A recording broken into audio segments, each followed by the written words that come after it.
Assembly రాకుండా జగన్మోహన్ రెడ్డి మాజీ ముఖ్యమంత్రి ఒక ప్రతిపక్ష నేతగా ఇస్తేనే మేము అసెంబ్లీలో అడుగు పెడతామని జగన్మోహన్ రెడ్డి చెప్పినాడు.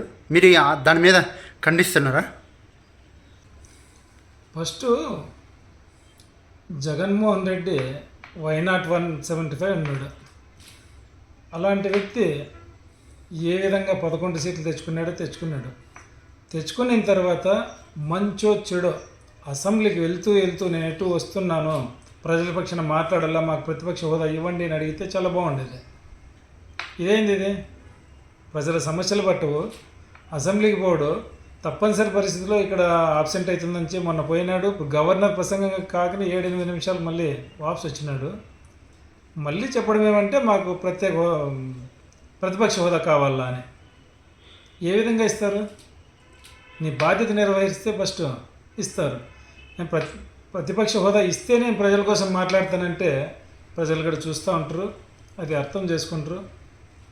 ఫస్ట్ ఆఫ్ ఆల్ ప్రజలను మనకిచ్చిన హోదాను, మనకిచ్చిన ఎమ్మెల్యే పదవిని గౌరవంగా దాన్ని నిర్వర్తించాలా. తర్వాత ఏమన్నా అంటే హక్కుల గురించి మాట్లాడాలా.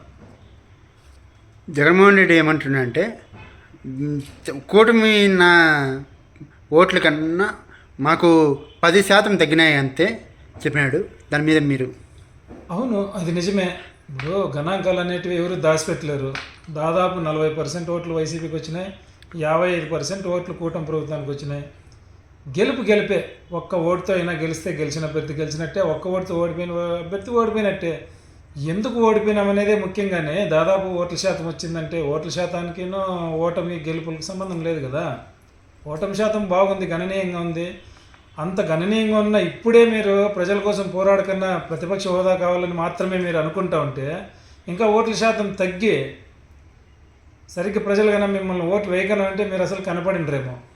ఇంత పెద్ద ఓటు శాతం ఉన్న మీరే ప్రజల కోసం పోరాడకన్నా వెనకం చేస్తే, ప్రతిపక్ష హోదా కోసం మాత్రమే మీరు పోరాడితే, అంటే మీకోసం మీరు పోరాడితే ప్రజల కోసం ఎప్పుడు పోరాడదామని? ప్రజలు మీకు మంచి స్థానం ఇచ్చారు, గౌరవమైన స్థానం ఇచ్చారు. 40% ఓట్లు అంటే సామాన్యమైన విషయం కాదు. దాన్ని గుర్తెట్టుకోవాలా. ఖచ్చితంగా ప్రజల కోసం, ప్రజా సంక్షేమం కోసం, ప్రజా అభివృద్ధి కోసం ప్రస్తుత ప్రభుత్వం మీద పోరాడి ప్రజల పక్షాన్ని నిలబడాలి. కానీ ప్రతిపక్ష హోదా కోసం పోరాడము కరెక్ట్ కాదు. జైల్లో పెడుతున్నారని ఆరోపణలు ఉన్నాయి. మేము వచ్చిన తర్వాత పోలీసులందరినీ తాట చేస్తామని చెప్పినాడు. దాని మీద మీరు? తప్పు. ఒక మాజీ సీఎంగా పోలీసు వ్యవస్థను ఆ విధంగా భయపెట్టడం తప్పు, మొదటిది.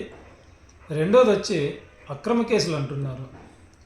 వైసీపీ ప్రభుత్వంలో అయితే ఒక కార్యకర్త కాడి నుంచి, సామాన్య ప్రజల కాడి నుంచి, నాయకుల కాడి నుంచి ఎవరే కానీ నోరెత్తి మాట్లాడే ధైర్యం, సాహసం చేయని పరిస్థితుల్లో భయపెట్టి పరిపాలన చేశారు.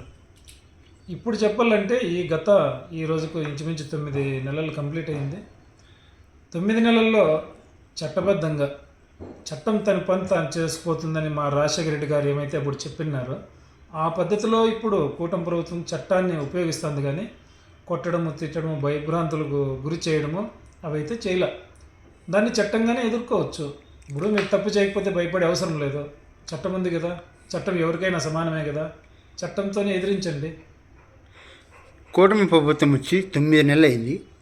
ఇచ్చిన హామీలు ఇంతవరకు నెరవేర్చలేదని వైసీపీ నాయకులు అంటున్నారు. దాని మీద?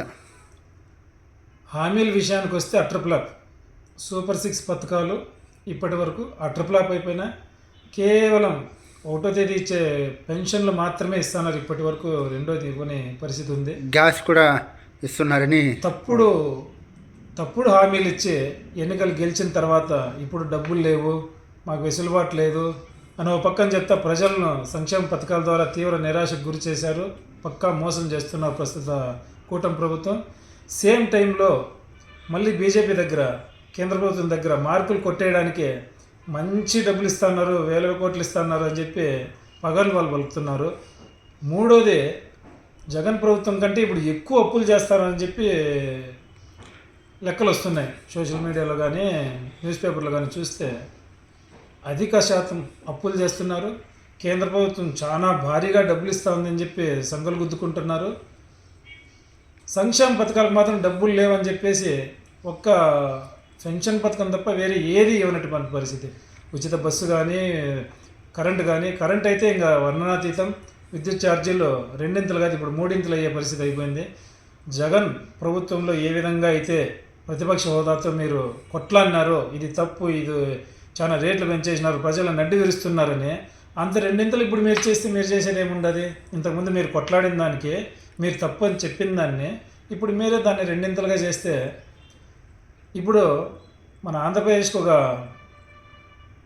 ఇబ్బందికర పరిస్థితి చెప్పాలంటే, ఒక దరిద్రమైన పరిస్థితి ఏమంటే, ప్రతిపక్ష హోదా అడిగే వైసీపీ పార్టీ ప్రజల పక్షాన్ని నిలబడి ఇవన్నీ లేవనెత్తి ప్రజల సంక్షేమం కోసం ప్రభుత్వం మీద గట్టిగా పోరాడే పరిస్థితులు ఉన్నాయి.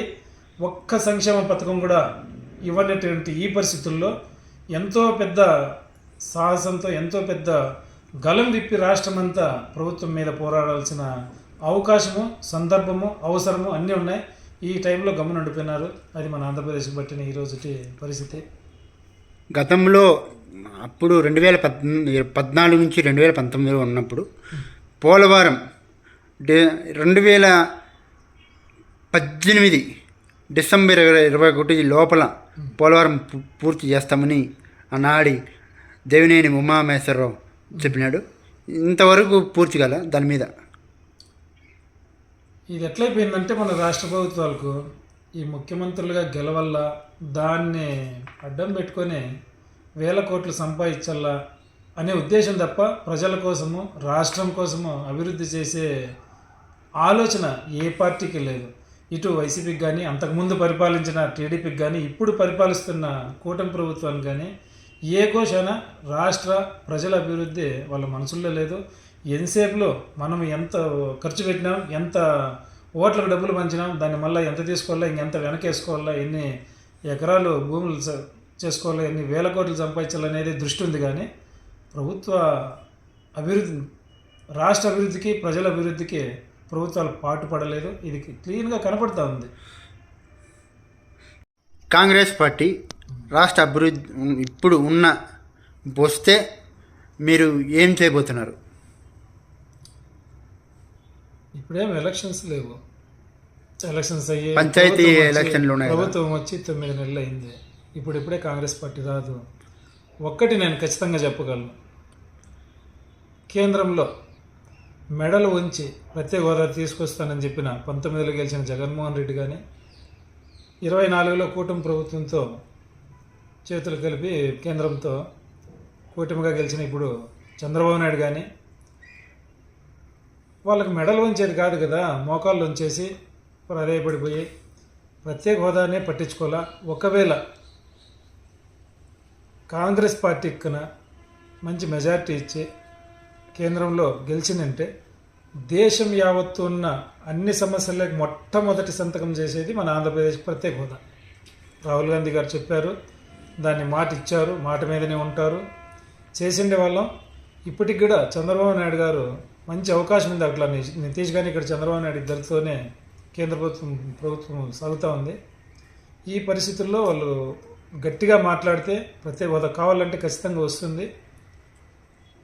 వీళ్ళ సీట్ల కోసం వీళ్ళని వాళ్ళు వాడుకుంటూ ఉంటే మన ఆంధ్రప్రదేశ్ కానీ, బీహార్ కానీ కేంద్ర ప్రభుత్వాన్ని వాడుకోలేని పరిస్థితుల్లో ఉంది. ఆ విధంగా వాడుకుంటే మన ఆంధ్రప్రదేశ్కు ప్రత్యేక హోదా తేవచ్చు.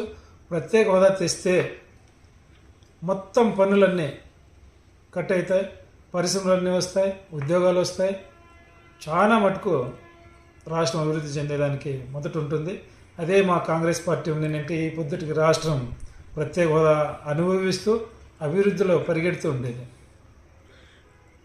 కేంద్రం వక్ఫ్ బోర్డు బిల్లు తెచ్చింది. కూటమి నాయకులు, కాంగ్రెస్ నాయకులు మద్దతు ఇవ్వబోతున్నారా? కేంద్ర ప్రభుత్వం తెచ్చే లోపాయికారి బిల్లులు, తప్పుడు బిల్లులు, ఘర్షణలు తెచ్చే బిల్లులకు కాంగ్రెస్ పార్టీ ఎటువంటి పరిస్థితుల్లోనూ మద్దతు ఇవ్వదు. మద్దతు ఇవ్వకపోగా అలాంటి బిల్లులు చట్ట విరుద్ధం, రాజ్యాంగ విరుద్ధం అని చెప్పి పోరాడుతూ ఉంది. ఈ బిల్లును 2024 ఆగస్టు 8వ తేదీన బీజేపీ పార్టీ పార్లమెంట్లో ప్రవేశపెడితే అప్పటి నుంచి దేశవ్యాప్తంగా ఇటు కేరళలో, కలకత్తాలో, చాలా చోట్ల ఈ బిల్లుకు వ్యతిరేకంగా ర్యాలీలు జరుగుతూనే ఉన్నాయి. ఈ మధ్యనే 27వ తేదీ కూడా మదనపల్లిలో పెద్ద ఎత్తున మైనార్టీలతో కలిపి సమావేశం పెట్టి బిల్లు వ్యతిరేక సభను నిర్వహించడం జరిగింది. చాలామంది అభినందనలు తెలియజేశారు. ఆ విధంగా ఆంధ్ర రాష్ట్రంలో కానీ దేశంలో కానీ ఆ బిల్లుకు వ్యతిరేకంగా గట్టి పోరాటాన్ని చేసే పరిస్థితి ఉంది. ఇప్పుడు అసలు ఆ బిల్లు పెట్టే అవసరమే లేదు. త్రివిధ దళాల తర్వాత రైల్వే శాఖ తర్వాత వక్ఫ్ బోర్డు, మూడో అతిపెద్ద భూస్వామిగా భారతదేశంలో వక్ఫ్ బోర్డు ఉంది. దాన్ని ఏ విధంగా అయినా పెకలించి ముస్లిం మైనార్టీల హక్కులను కాజేయాలని చెప్పి బీజేపీ ఎత్తుగడలో భాగంగా చేస్తున్నారే తప్ప ముస్లింల మైనార్టీల అభివృద్ధి కోసం కానీ లేదంటే వాళ్ళ చిత్తశుద్ధి కోసం కానీ ఏ విధంగా కూడా దాంట్లో లాభం లేనే లేదు వాళ్ళకు. అది తప్పుడు బిల్లు, తప్పుడు ఆలోచన. వాళ్ళది మంచి బుద్ధితో చేస్తున్న పని కాదు అది.